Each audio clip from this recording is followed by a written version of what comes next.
তো আমি প্রবাসী ছিলাম দীর্ঘদিন।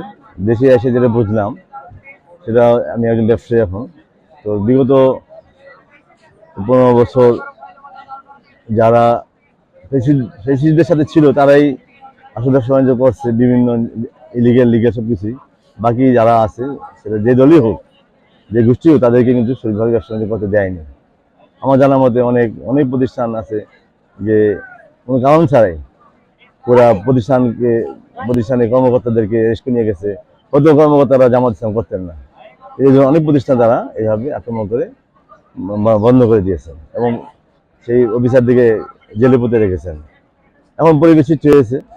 মানুষ যদি মানবিক একটা দেশ চায় তাহলে জামাতকে একবার টেস্ট করা দরকার, যে একটা মানবিক কল্যাণমূলক রাষ্ট্র আসলে জামাত করতে পারবে কিনা। জামাতে বলে আসছে আমরা একটা মানবিক কল্যাণমূলক রাষ্ট্র চাই। মানবিক কল্যাণ রাষ্ট্র কি, মানুষ তো দেখতে পারতেছে না। আর একবার আমরা যদি দাঁড়িয়ে পাল্লায় ভোট দিয়ে একবার আমরা টেস্ট করতে পারি জামাত আসলে কি যাচ্ছে, আসলে পারতেছি না, পরবর্তীতে জনগণ সিদ্ধান্ত নিবে তারা কি করবে।